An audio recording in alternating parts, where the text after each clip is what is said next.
తెలంగాణ తల్లి విగ్రహం మార్చడానికి సీఎం రేవంత్ ఎవరని ప్రశ్నించారు బీఆర్ఎస్ వర్కింగ్ ప్రెసిడెంట్ కేటీఆర్. అయితే ఆయనకు కౌంటర్ ఇచ్చారు మంత్రి పొన్నం ప్రభాకర్.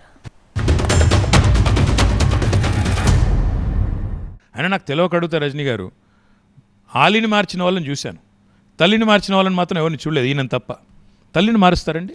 2007లో ఉద్యమంలో భాగంగా తెలంగాణ తల్లి ఆకృతి ఆనాడు ఉద్యమకారులు ఇస్తే ఈరోజు ఈయన ఎవరండి అసలు తెలంగాణ తల్లిని మార్చేదానికి? ప్రజలు కోరుకుంది ఏంటి? బతుకులు మార్చమన్నారు. తెలంగాణ తల్లిని మార్చండి, టీఎస్ని టీజీ చేయండి, ఇదా ప్రజలు కోరుకుంది? ఇదా మీరు చెప్పింది? అదేవిధంగా ఇప్పుడున్నటువంటి విగ్రహాలు ఎక్కడైతే తెలంగాణ తల్లి విగ్రహాలు అని పెడతా ఉన్నారో అవన్నీ ఒక పార్టీకి సంబంధించిన అప్లికేటెడ్ తప్ప నా శాసనసభలో కానీ ప్రభుత్వ పరంగా కానీ ఎక్కడ తెలంగాణ తల్లి విగ్రహం అనేటువంటిది అధికారికంగా లేదు. ఈరోజు తెలంగాణ ప్రభుత్వం అధికారికంగా తెలంగాణ తల్లి విగ్రహాన్ని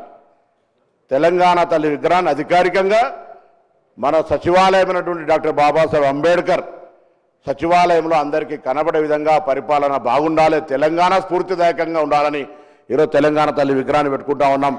10 సంవత్సరాల నుంచి వాళ్ళు అధికారికంగా తెలంగాణ తల్లిని ఎందుకు తీసుకురాలేదని అడుగుతా ఉన్నాం.